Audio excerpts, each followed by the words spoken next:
look like for you? Like every day, you just take it the best way you can because you never know what day is going to give you. It's either going to be a good day or a bad day.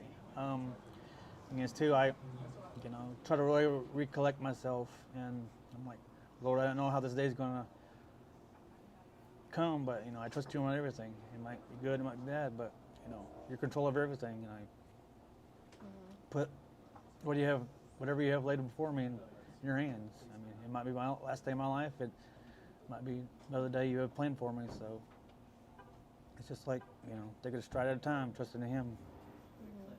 Is there anything that helps, like doing creative stuff? That, and sometimes I have I don't know if people do this, but I listen to there's a playlist I play on Spotify. It's called Resting in His Presence. It's just like a calming music thing, and it just feels like you feel like the Spirit's in the room with you. And it helps you too. I do use it as well to read a couple of scriptures in the Bible. I just try to get, before I start my day, I read a couple of verses, or just give me a little inspiration to take what step or what lies ahead for me in the day, either being at work or at rest on a day off, or some days I feel creative. I've been into art for many, many years, so it just fires up my juices, gets me energized. So What kind of artwork do you do? a little bit of everything. I mean, forever I've been into pencil drawing. My mom says when I was a kid, when she was still in college, she tried to keep me occupied. Pacifiers would never keep me, calm and everything. So she's like, "What am I gonna do?" She gave me a sheet-sized piece of paper and a pencil. And how kids were that day is, it's usually just scribbling, those little original little squiggles. And over time, I had my little self-teach books and watching videos and all that stuff, and just been teaching myself over time, time after time, drawing. I mean, lately it's been a lot of people's profiles and faces and stuff, but I'm trying to reach out there, maybe doing paintings and other mediums, but my go-to is usually pencil drawings. So. That's cool. Do you have anything you can Sure, share yeah. with us?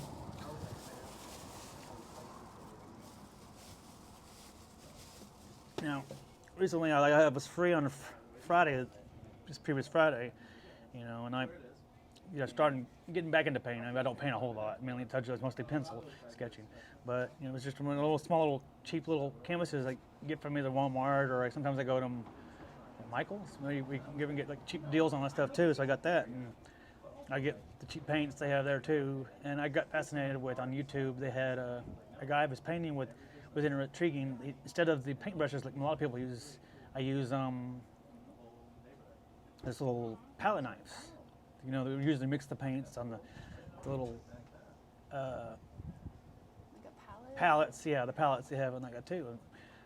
But they take he doesn't put them in little splotches like what you normally see when they paint. He just puts them right on the canvas and then takes the palette knife and just spreads them on what happened? Oh, that. Sorry. That's so cool. I love it. What was your inspiration for that? I don't know. I just went with it. Things too. And I'm a big fan of blues and greens, and I was close to the end of the tubes of what paints I used for this, and just squirted paint here, there, and everywhere, and did different certain stuff. And I thought, I got got water aspect to it. And then I don't know. Looking at photos my parents had of recently they purchased a lake house in Hot Springs, and how sometimes when you see the water hit the water, sorry, the sun, blooper. Anyways, the moonlight hitting the water, the reflection like that too. I get, sometimes it has more than one little spot on there, so I got just random little white splotches and mixed it in with the blue and then, so that's why they get the white aspect too. Wow, so And I called this it's called moonlight over either a lake or water or something like that too. But that's what I call it. These two is I don't have a specific vision of what it is. I just put the paint on there, let the spirit control my hand and do whatever if it speaks to people, You know, not because I also did. I take part now in Upper Room's little prophetic painting group, and too, they give us certain paints, give us time, and like worship music, just to let us go. And I don't know what I want to paint. You have a thought in your head, and you just try to put it out there, and the Spirit just guides your hand. So, but also, I don't know if you want other stuff. Also, too, a former roommate of mine, he's big into piano. He plays piano for many years. But, what was it? During when COVID happened, he asked me to, because he see my artwork, he knew I was very talented in my artistic work. He asked me to design a cover for his CD, which I have here anyways. But he gave me like 5 options. He told me to do 5 options. And, people were, quarantined at home and everything. I was multitasking. I'm a hockey fan. I was watching hockey and doing my designs at one time. And I was like, he wanted the aspect to include all the people that took part in his CD. So I had different things. I did one with music notes because it's a music CD. I did people's faces, but you can't fit a lot of people's faces on the album. So I was thinking, it has the CD, the music of the album itself. It has a heart, the beat, So and the people are different.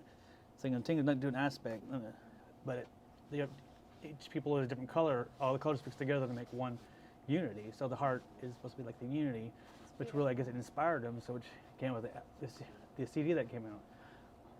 And it's like, heck, man, it's a gift from the Lord being part of like a person's music project and all that stuff too.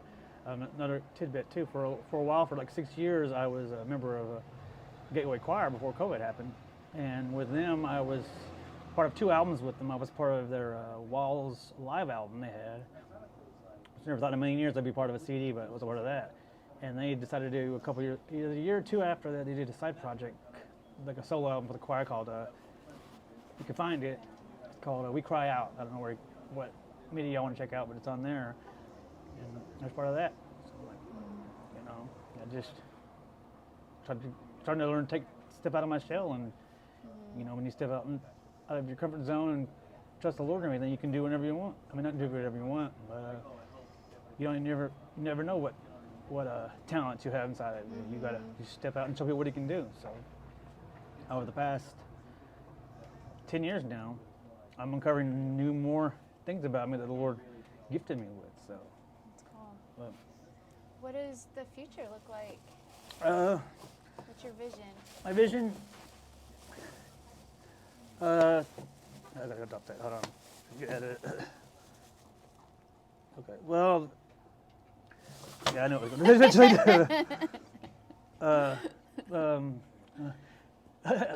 blooper. Anyway.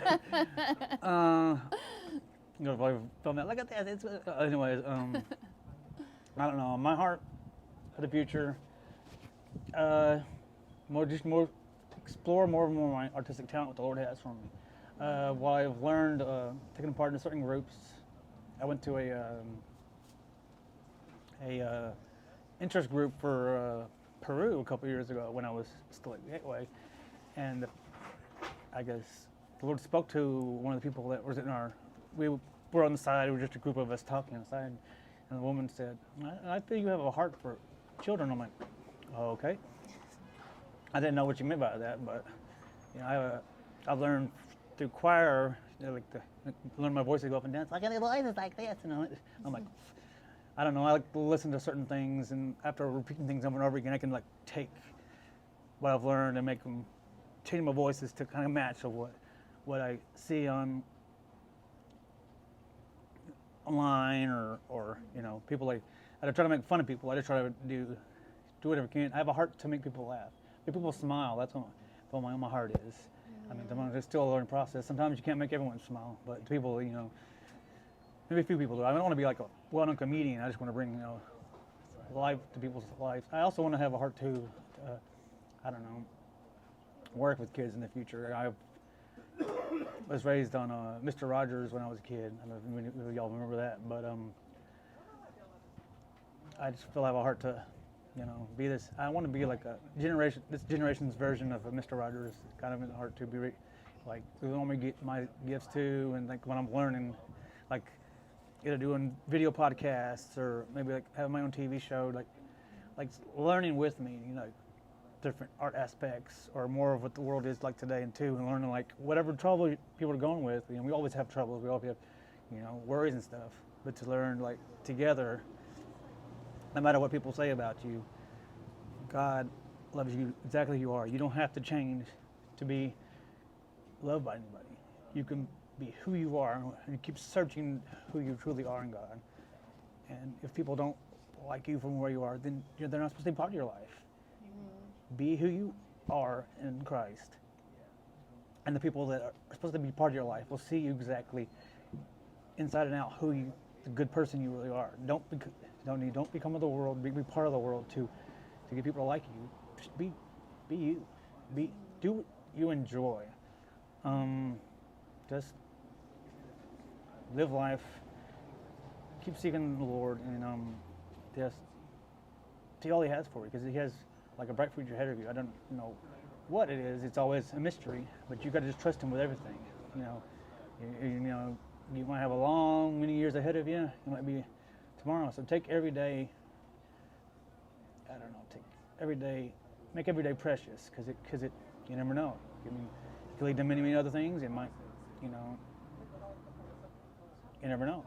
You got to just enjoy each day as it comes. And if it's bad, you know, still trust in the Lord that He'll get you through whatever you're going through. How do you have a relationship with God? Sometimes it's hard, because sometimes too you go through all the troubles, you know, in the world with all the wars we have, and you know, like I've said before, you know, people treat you like bad and all that stuff too, and you're like, sometimes people think there is no God, but He's there. He knows you're hurting. We learn from the troubles we go through and all that stuff. Seeing like, even though we don't feel love, there still is a person that loves us. You know, you gotta, there's trust. I mean, people are saying, oh, it's imaginary. If God didn't exist, then how did you exist? Is what I'm saying. You know, I deal with that thought every day, but I know, of course He exists. I'm here for a reason. Y'all are here for a reason.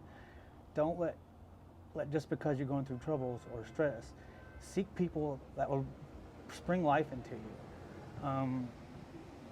I mean, you might not find it right where you're at, but keep searching. Never give up searching, because there's going to be signs of God in people that you don't expect. You still got to just keep pushing on. Step out of your comfort zone, and then people will know the true you. Don't hide your talents inside. I've gradually learning that myself. Showing kind of show the love to others, because you don't ever know, well, who needs a cheerful pick me up to bring a smile to their face, because you know what day they're having, or and you know, and it might be just a small thing, and it might not mean nothing to them, but it might plant a seed that over time they will know that God is real and He loves you no matter what you're going through. So saying what God is to me, is that what this question was? What was the question again? Yeah, like how to have a relationship with God. It's just, it's a choice. You've got to, you know, sometimes, and a lot of y'all don't, I don't know who this speaks out to, but choose, you know, I mean, I would say choose to see God. I mean, you might not know who He is, but look, research or try to go out there and know who He is, because He exists. I mean, look at this. I don't know if all the nature out there, there's someone that created this. He created you. And I'd say daily, you know, you might not feel Him, but, you know, I'd say pray out to Him like, Lord, I don't know who You are, but I know You exist, and You created me, and You created the world, and I trust whatever You have planned ahead. Sorry. I trust You, whatever You have planned for me, and I want to do all my best to see who You really are and what Your plan is for my life. I know it's going to be slow at first. It took a while for me to see it, but day to day I learn more and more of who He is, and how He loves me, and He loves you too, whoever you are out there. So get in touch with people, ask people if they know Him or not, and they'll teach you. That's good. They'll They'll talk lead to you into the right about- direction you yeah. should go, to help you or show you the love that you really are searching for. And a lot of you all are trying to find the right meaning of love, and He's love. He loves you no matter what. He has you here for a reason, and has a purpose for your life. So if you don't know what love is, He's love. He created you. He loved you. He brought you here for a reason, and there are people here who will love you. They might be not in your circle of area right now, but He'll put people in your lives to show you that He's there. There are people that will come into your lives that God has parts of Himself through these people, and it'll show you the love that you've never experienced before.